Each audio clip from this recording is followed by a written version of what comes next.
Welcome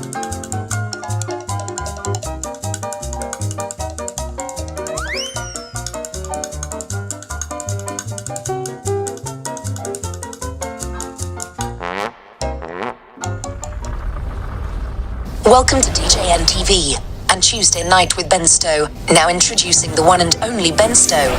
Yeah, baby. Yeah.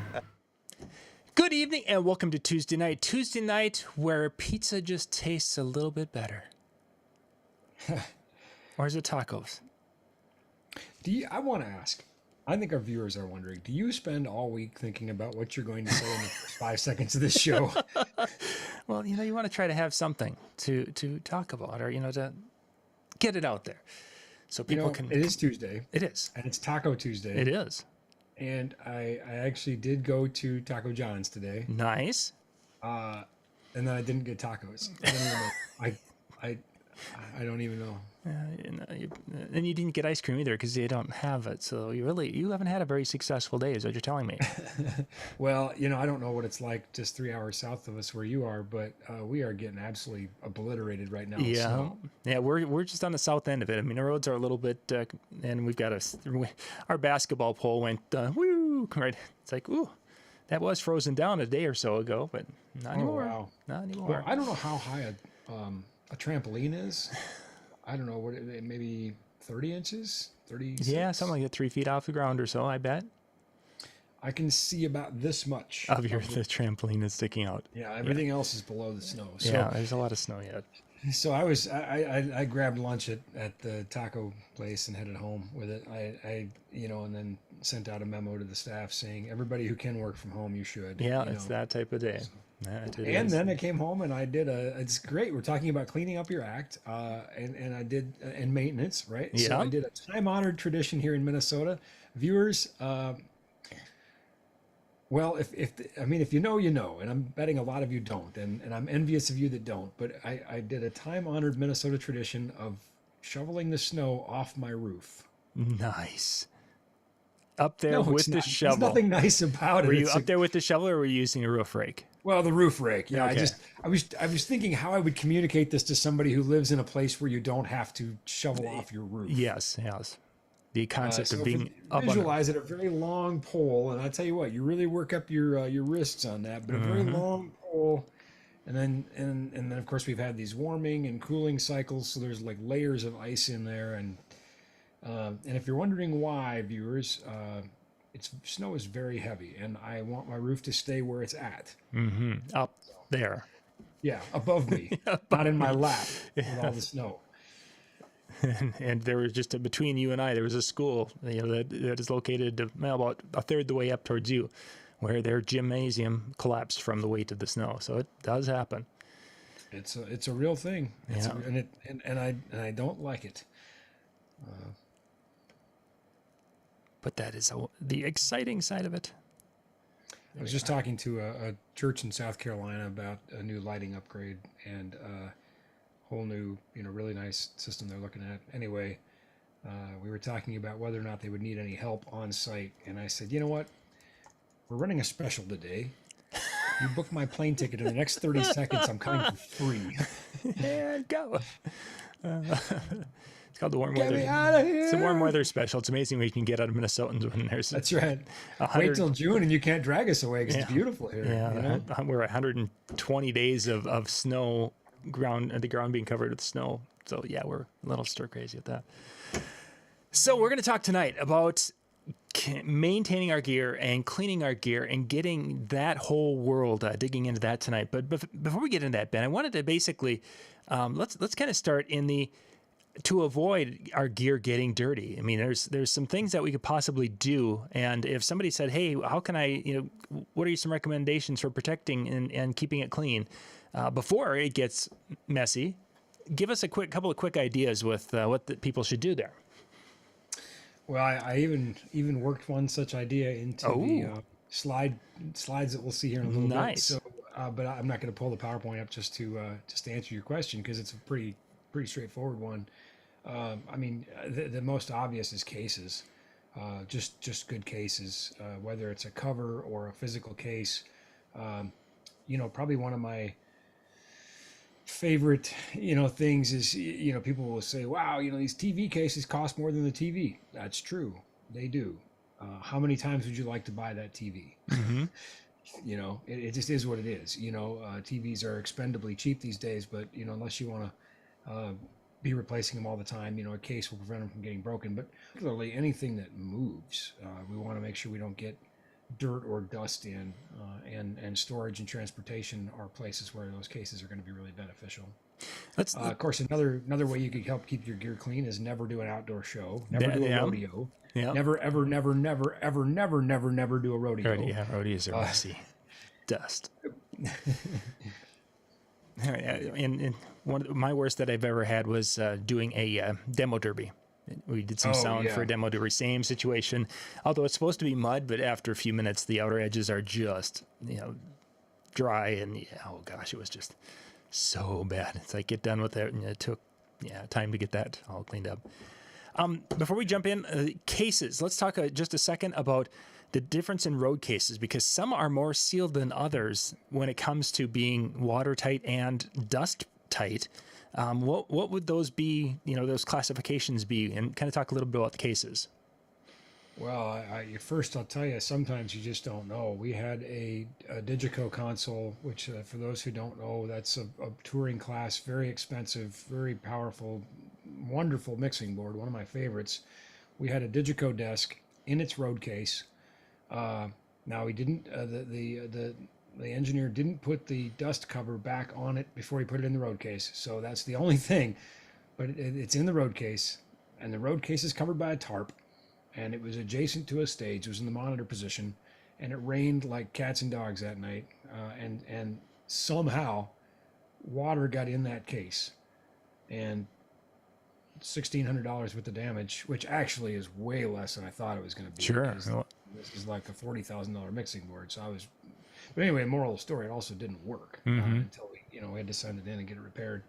I guess, we've tried to reevaluate that, and that's an anomaly in my 30 years where we went, wow, I have never seen that before. Generally, in the road case and under a tarp, they stay dry. They should, they would think so. So don't know what kind of forces were at work here, for wind and water, but it's sufficiently got wet. When you get into, I think the question you were trying to lead me with was, there are things like ATA cases or flight style cases. DJ cases look like flight cases, but they're not really. The laminate is really barely able to be called laminate, and they're a lot lighter duty than a touring grade case, but that's not necessarily a bad thing, because most DJs aren't touring, and they don't really want to carry a case that weighs twice as much, which they would, and costs 4 times as much, which it would. So it's just, the manufacturers are just meeting the market's needs, and they'll be probably sufficient at keeping most dirt and dust out. Certainly they're not going to be completely impervious, and they're not going to be watertight. So another option there would be like the Titan series from Gator, or the 3i series from SKB. They call them mil-spec cases. These are watertight, and you'll note that they actually have a pressure release valve on them, because when you take these on airplanes or things where the pressure changes and it is watertight and maybe even to some degree airtight, that could cause atmospheric problems with the pressure change in the case. So I think that's where you were hoping I would go. No, that's interesting. I guess I didn't realize, but you think about it, you'd have to have something like that, otherwise you could have a poof. My road case blew up. Really? How did you do that? Well, you see, I was flying. Yeah, it just has to be able to regulate, but in a way that doesn't compromise its ability to keep out water or dust or whatever. Get all grimy. Yeah. Excellent. I probably have one laying around here somewhere very close to me, but it doesn't really matter. So yeah, I'm sure in this office I got all kinds of things. There's something here. There's got to be. Well, let's dig into how to clean. There's a variety of different things. You've already talked about dust. We've talked about moisture, and there's different places where we're going to pick up a lot of nasties when it comes to our gear. So where do you want to start when talking about how to clean this gear? Well, I diligently put together these slides real quick, full of images that I lifted off the internet. So let's take a look, shall we? Let me know when you've got There it. we go. Yes, we are seeing a lovely car. Yes, it's not mine. No. Everybody's surprised, I'm sure. I wasn't seeing the snow, so I kind of figured maybe not. Yeah, exactly. And I was actually trying to figure out what's going on in this picture because it looks like the mud is only on the car, not anywhere else. Yeah. So Looks like somebody was like not happy with the owner, and they did a thorough job of it, though. It looks like they maybe it's like the mud things that like for your face. Maybe it's just a mud bath. Yeah, yeah. Mud bath would be great for a car, I'm sure. Yeah, And it kind of looks almost like clay. So, that would be great too to put clay or even cement. Could that be cement? Oh man, I don't even want to think about Yeah, it it's now. a very thin set. So, and it looks like they're European license plates, so I don't know. But anyway, I guess the moral of the story is, it doesn't really matter how great your gear is, it can get dirty, I think. So, and I just thought, this is a good example of, again, here we have a Digico mixing console that got wet and wasn't usable for a festival. So, Yeah. Kind of building to a punchline here. Here's another very expensive car, and it's on fire, and doesn't. I think this is something too. One of our viewers and a friend of mine came and followed me at a show, and observed that I had a very expensive motor controller that I had to take apart and fix at the show. And he'd say, "Wow, if I spent 20 grand for something, I would, wouldn't expect it would need to be fixed, and I think sometimes DJs feel that way. I paid a lot for this gear. Why do I need to fix it? All right. I don't disagree sometimes, but I think it is sort of maybe it's a fact of life that on the touring pro side, we take a little bit more for granted, and thus we maybe have to be a little bit better suited to fix things in the field. But I guess the point is it doesn't really matter what you bought or what you paid for it. If man made it, it can break. And certainly maintenance will prevent that. I don't know what caused this incident for the fire, but we'll just say that he didn't change his oil or something. I don't know. Yeah. I guess point is, taking care of our gear will certainly prolong its life. And then of course, if good cleaning and maintenance don't do the job, then maybe we still need repair. But a nod to our show we did a couple weeks ago. If you have a time machine, you could go back and undo those things, but usually you can't. So, you have to do preventative maintenance. And one of my favorite quotes, all these slides were just to build up this quote, by the way. I hope it's worth it. So one of my favorite quotes is that if you don't schedule time for maintenance for your gear, it will schedule it for you. So Very true. unless you have a time machine. Then Unless you have a time machine. Then you go. Then we just have to worry about that lightning striking the clock. But once you have that down, you're good. Well, I'm glad you brought that up because lightning. There's a lightning. Okay. Lightning is the next topic. Not lightning per se, but electricity. And that is that no matter what you are doing for maintenance on your gear, the very first thing you should do is make sure it's unplugged. That is very important. Make sure your gear is unplugged. That's a very shocking photo you put on there. Thank you. Well, is anybody shocked that I Went there, yeah. anybody shocked that I went with Star Wars here? So, another thing to keep in mind, if you are fairly new to the, getting inside your gear thing, electronics maybe isn't an area you're super comfortable with, and you have to open the gear up for a little maintenance. Generally this is discouraged by manufacturers. Yep. Sometimes, it's I'll say sometimes it's necessary with the caveat that I'm not telling you to do it, right? If you're not comfortable or qualified, then don't. But anyway, don't go do something stupid and say, well, Ben Stowe said on the internet. That's not that. Come on, just make better decisions, right? But one thing you should know is that even though gear is unplugged, there are devices inside like capacitors that can hold a charge. So even though it's unplugged, you could still get a significant shock. So sort of one of those things. And a couple of pieces of gear that have that, amplifiers, our old amplifiers that we used to have were really prone to that. And one of the things from the handyman world that we talk about is how dangerous microwave ovens are for that exact reason. And of course, in the old days, CRT, TVs, right, which is, where I cut my teeth, I learned how to not get killed by, the yoke on a CRT TV. But Another device that has a surprisingly amount of power stored in capacitors is strobe lights to handle that discharge of the xenon lamp or whatever. So in fact, back in my younger days when I was actually working on stuff on the bench, which I kind of miss doing, but frankly we have better guys doing it now. It's smarter people than me doing it. I was working on a strobe light, got called away. Our old repair area was very accessible to customers, and they thought maybe for some reason it now would work. So they went in and plugged it in to see if it worked, which recharged the capacitors. It didn't work. Oh, no. They unplugged it. Well, I didn't know it had been plugged in. I stuck my hands in there and I got launched. Oh. So I really thought I was going to die that day. I mean, the amount of pain in my chest was incredible from all those muscles just seizing up or tightening. Yeah. Oh.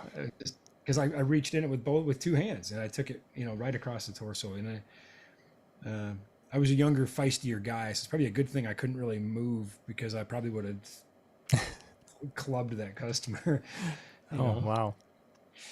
But I just sat on the floor in the repair room thinking about the life that flashed in front of you. Yeah, exactly.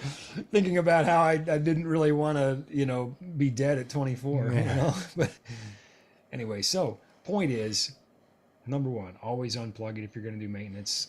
And number two, if you get into inside the unit and when you're working around components, be very careful, know what you're doing. And if you're not qualified or comfortable, then get somebody who is. Sure. So, that's there it is, and honestly, more likely, to be fair, more likely you're going to hurt the gear than the gear is going to hurt you. Mm-hmm. The ESD, or the electric static discharge, which we'll talk about I think a little bit later here, but the ESD from your finger, like you shuffle across the carpet and touch something and get that is like a lightning bolt to a small circuit board. I mean, you absolutely can blow that thing to smithereens. Be very careful with that. Again, we'll talk about that again in a second here. Yeah. All right, let's see. Whoa, in fact, hey, it's on this slide right here. So that orange mat that you see there in those alligator clips, those are designed to create a static-free environment for the gear. It's designed to discharge any static you're carrying safely away from the gear. And ESD stands for electrostatic discharge. So, and you can see down there, avoid ESD. So let's just go down my bullet points here for audio maintenance. This is general, all things. It really could just be, honestly, electronic things. Mm-hmm. This is audio. Devices with fans. Anything that has a fan is moving air, and air carries, contaminants. So fans are going to accumulate contaminants, and they're going to be a point where a lot of that's going to get hung up on the fan blades or on the grills. And one of the consequences, I got some cool pictures I'm going to show you in a second, but one of the consequences of that is our airflow is going to get restricted. And sure. We had a fan for a reason. So now we don't have a working fan at 100% anymore. Contact points, again, anything that causes, corrosion or contaminants on the contacts is going to prevent good electrical contact. So we want to keep those clean. Mm-hmm. I'm sorry, you look like you want to say something. No, I was just looking to see if the quick drying elector, if that was for the contact cleaner. Yeah, there's all kinds of excellent things like contact cleaner, blue shower. There's we'll look at some other slides where I've got I think some deoxit. Okay, good. Various things that we would use. And things that even we sell at Dental Effects because we have customers who maintain their gear. So we want to be, I don't think we actually even make any money on it. I think it's just sort of like a convenience thing. Sure. And then down here under techniques, is number one, avoid electrostatic discharge. I mean, it doesn't matter if you got the dust off if you blew the circuit board up. So yes, very much so. Now you've got a clean piece of junk. Canned air, not compressed. This is important because air in the environment contains moisture, and that when it condenses can start spraying water all over everything basically. Yes. So we want to be careful to have dry air, a lint-free cloth, or a little paintbrush. I keep a paintbrush in my mixing console case to just kind of brush dust off. It's easier than getting a cloth around the faders and things like that. Mm-hmm. Knobs, things that would just be hard to reach around. A paintbrush does wonders. So nice. So Oh my here we can goodness. see, yeah, for those that are kind of new to this game and don't really know, what we're looking at here, this circular pile of dust, that's a fan vent, and there should be air flowing through here. There's a grill under there.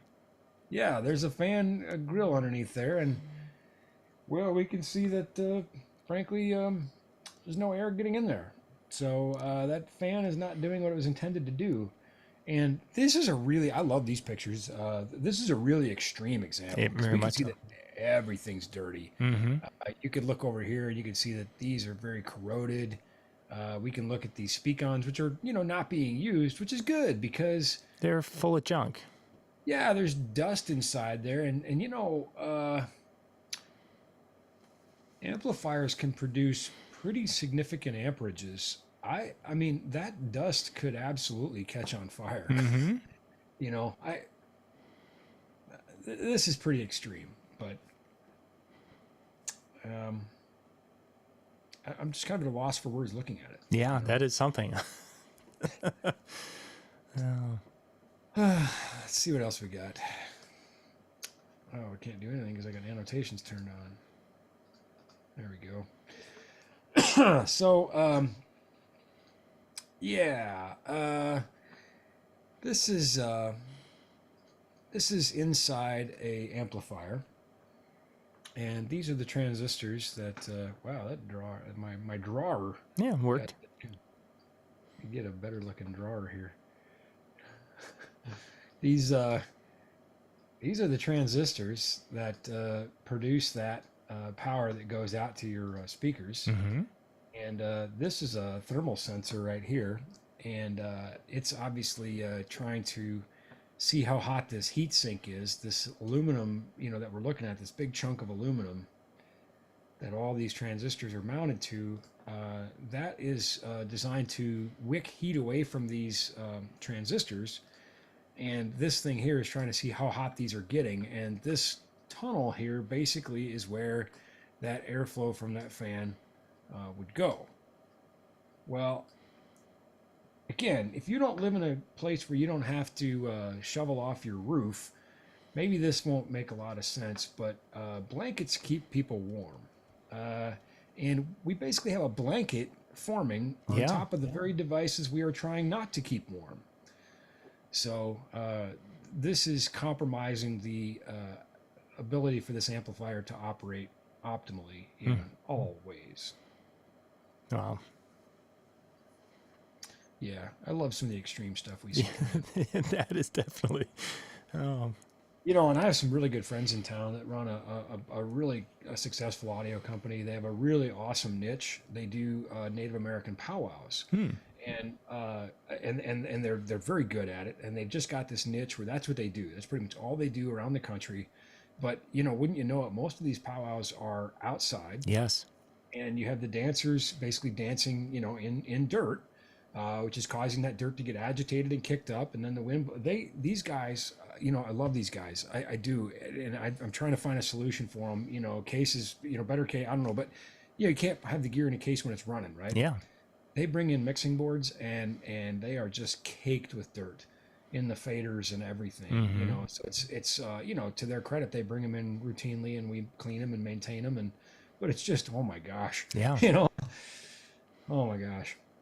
Anyway, all right, so let's move on to a little bit different type of device here. Now we see the exterior. This is obviously a DJ mixer, and it's got largely impervious exterior surface here. We could clean this very easily with my paintbrush, maybe a damp cloth. Obviously, we don't want it to be too wet. We want to be careful. We don't have water running inside of our gear. Yeah. Just a damp cloth, just water, maybe a gentle detergent. If you get some gooey stuff on here, you get some, beer or some of the other awesome things we pick up at gigs. Just a mild detergent and a damp cloth. We could clean that fairly successfully.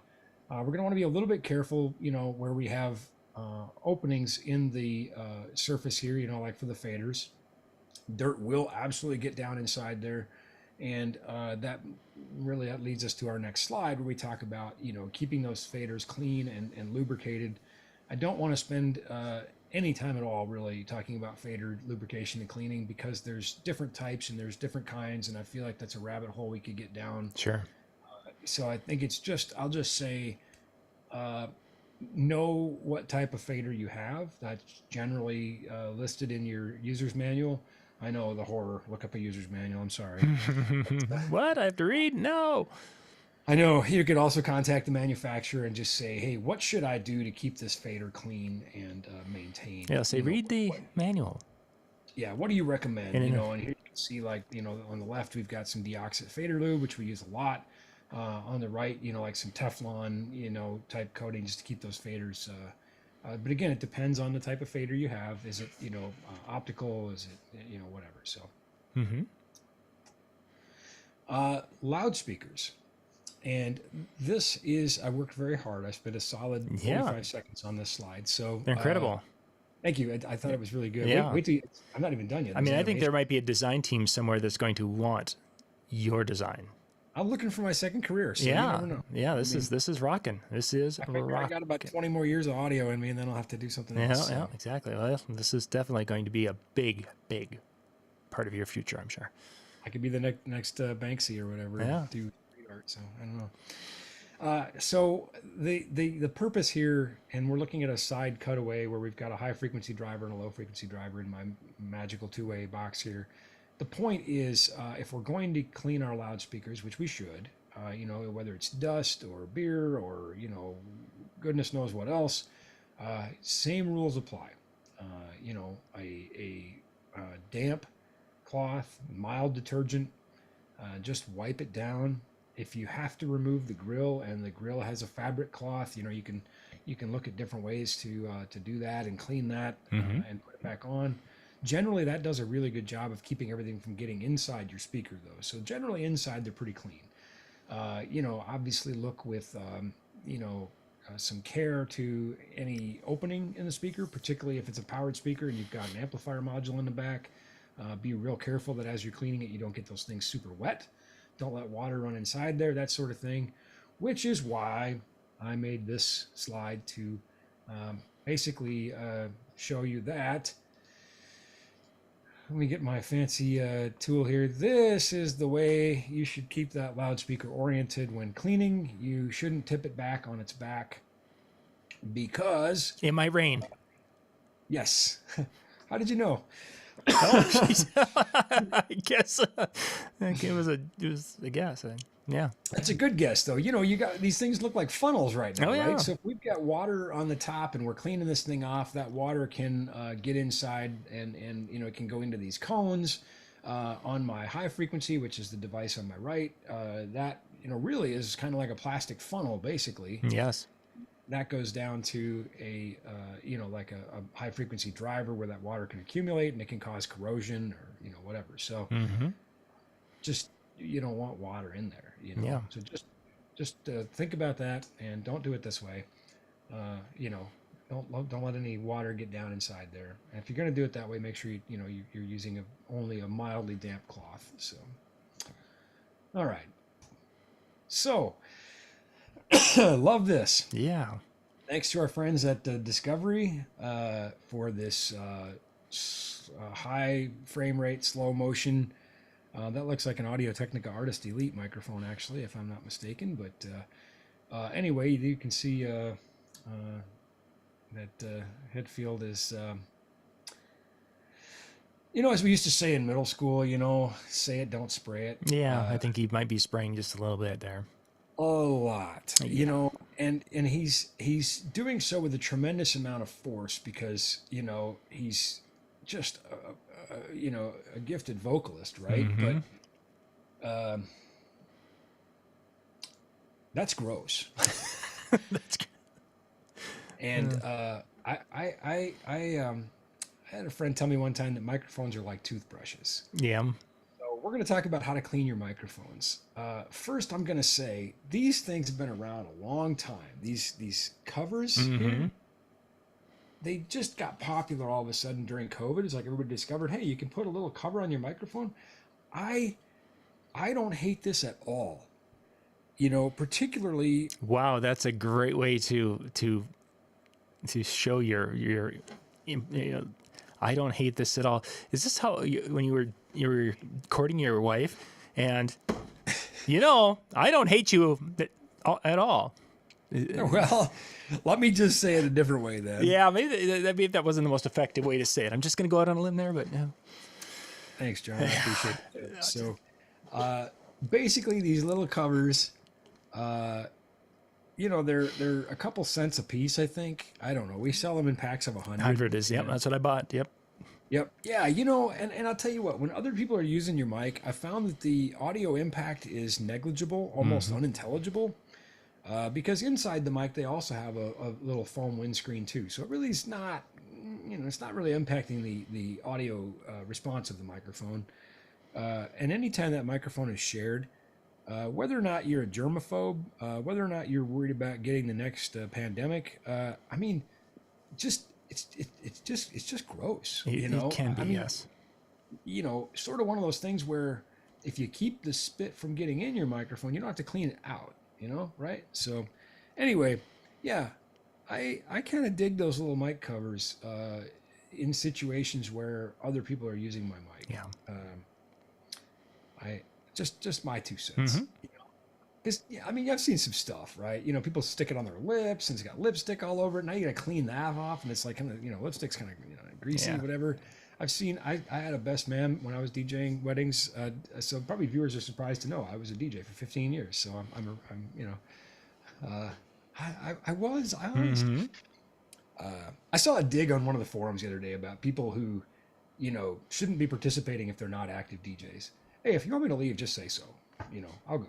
I'm sticking around to help. If I'm not welcome, I'll just see myself I've got snow out. on the roof. I could go shovel. Come on now.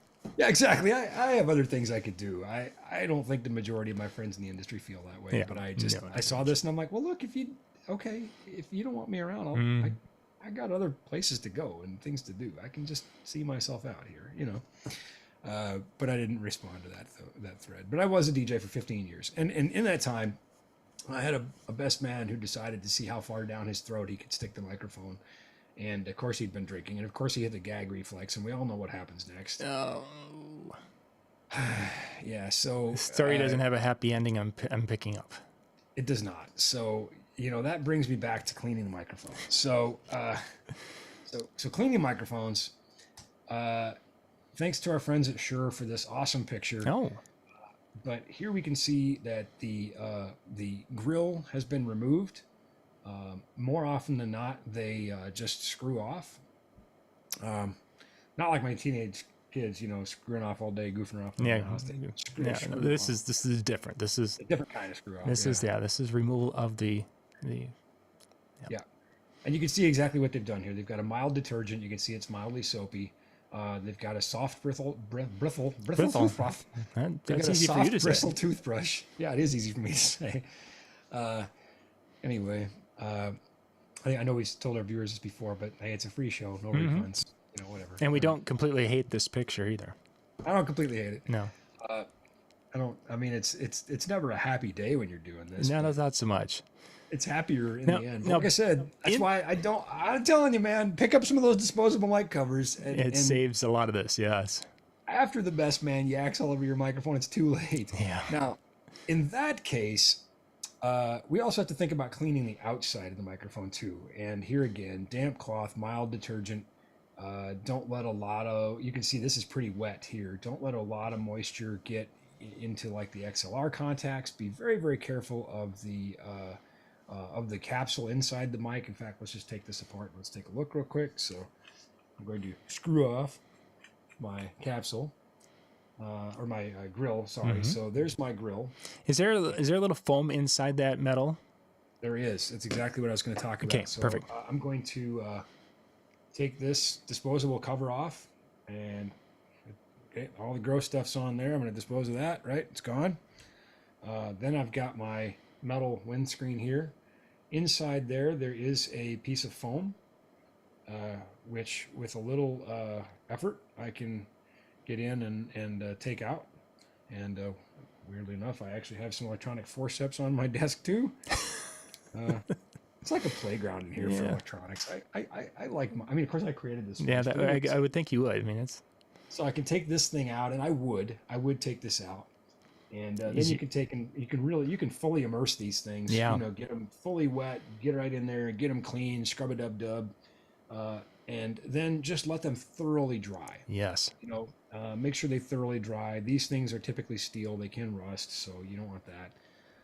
You know, this thing, then you can just stick it back inside and just like new, you know, put that back in. And I've done all this without getting this anywhere near the water. Mm-hmm.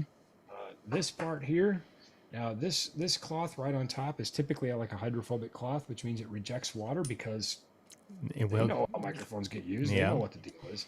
But it's if you get it immersed, if you get it really wet, it's done. It's done. Yep. It's toast. Yeah. So don't do that. And this, of course, here is a wireless. So that would be very bad. Obviously, we got all this electronics inside here. We don't want to make, we don't want that to get wet, right? So damp cloth, gentle cleaning, being careful and paying attention to, what we are getting wet and what we're not. Make sure everything is thoroughly dried. Reassemble, and we are off to the races. And really, with putting the grill and the foam back on, overnight drying would not be out of the question. Oh, not at all. Yeah, no. In fact, you could even have, you can for most microphones you can buy extra grills.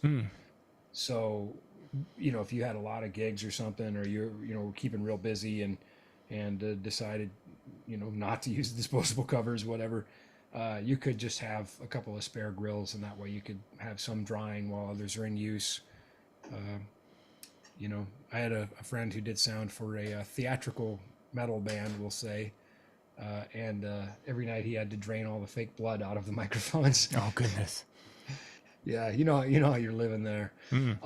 Something else, I don't know what this does to actually sanitize things. It says it kills like 99% of the germs or something. I don't know. I think it does. But it sure makes them smell better. Yeah. Again, microphones are like toothbrushes, so something you can get from Mental Effects. But the irony of this Ben is that once a person, I don't have a mic in front of me, but I use this and put when they dry, put them in, and there's a little residual apple smell.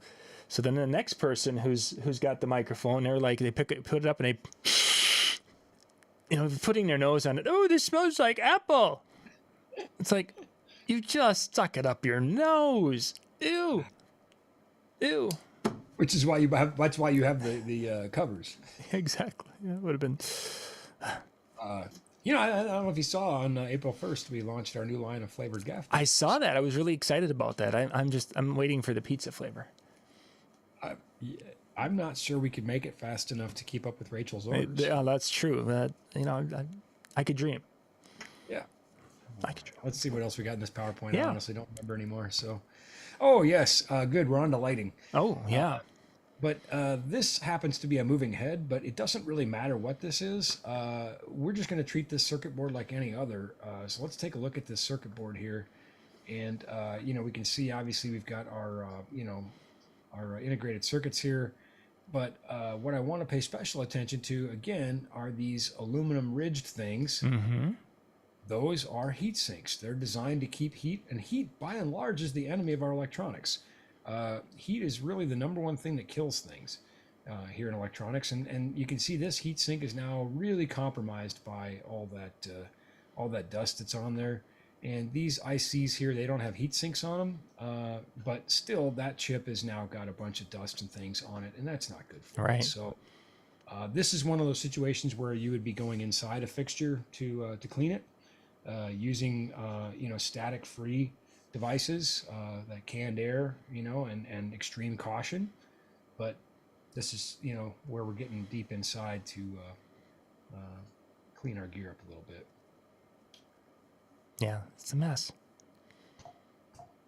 All right, let's see. So here we go through this together. So you can just read it and I don't have to say anything.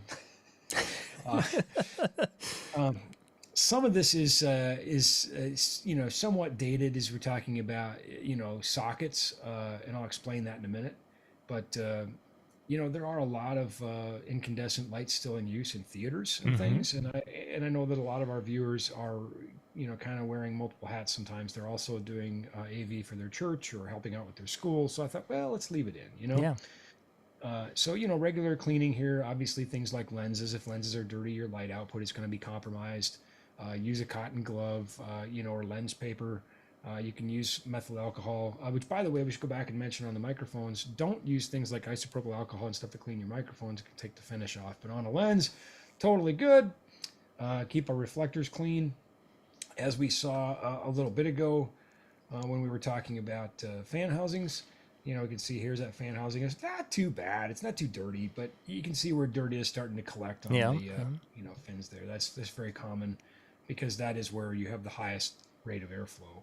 Obviously, here we can see our socket down here, and over time those will, due to the heat of an incandescent lamp, they'll get brittle, and the cords will get brittle and maybe corroded or compromised. So that's a biggie. Yes.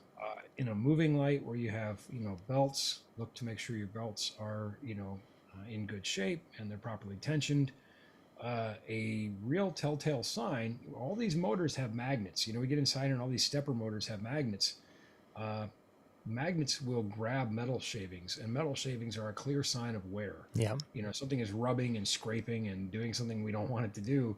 So I always go and look at those motors, and if I see metal shavings, I know I've got a problem I need to figure out. So I'm gonna say, for sure. Yeah, something's not right here. So anyway, fog machines. Well, now we have something that does have liquid in it, and what could go wrong, right? Yeah, especially kind of something here. Well, you can see, I don't know, I can't really zoom in here any better, but you can see all the corrosion on these fans, and this is what's called a phaser. So the fog actually comes out here, but then these fans blow. Help give it a little extra push. Yeah, and it becomes a finer haze-like mist, right? But anyway, we'll see maybe some fluid accumulation here, and true to form, I don't know how well it's showing up on your screens, viewers, but you can see that is rusty. Well, that's a clear sign it got wet. The manufacturer obviously knew what they were doing, and they've done a really good job of designing this. All of my electronics are really protected from that, That's why we kind of have this little drain area, I think, just to, they understand what's going on. But ultimately, giving this thing a good cleaning, is going to help. And there are ways we can clean both the fogger itself and the heat element and the pump, and also the rest of the machine that goes with it. So we can use a distilled water and white vinegar mix, like a 4-to-1 distilled water, not the same as purified or filtered. It should be distilled. 100% H2O, right? Nothing in it, no minerals for extra flavor. We want none of that. We want distilled water and white vinegar, 4 parts water, 1 part vinegar. We can run it through. That will, clean out the lines and clean out the pump and clean out the heater a little bit. But then we want to be sure to put fog fluid back in and run it some more. You can use a pipe cleaner if it's really clogged. Be very careful. Those heating elements are surprisingly hot if they're plugged in or recently plugged in. It takes a while to cool down, so don't rush to clean a machine that you just found out is clogged. It will stay hot longer than you think. And then, of course, restore fog fluid back through there. You don't want to leave that cleaning solution in there, or it will cause more harm than good. So do that. One of the tricks you can use is to run the machine at an upward angle of about 45 degrees. That gets all the air to the top, and then your air bubbles come out, and your machine will kind of spit until it runs normal. Okay. So that's a little trick. We can identify damaged components. I don't know if I would even try to clean these fans. I'd probably just replace them for the price of a fan. I'd probably just replace those fans. Sure.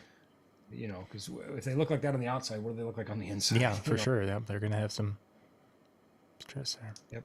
And then, clean housing and other components. We talked about this a little bit.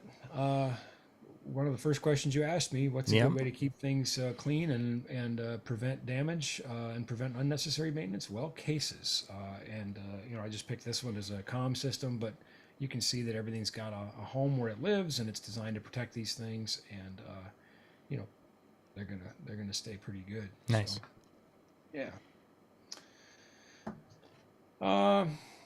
Anyway, that's Yeah. pretty much what I've got thrown together for you. No, that was great. That was a good walkthrough on many different pieces of gear and ways to keep them clean and maintain them a little bit. So thank you.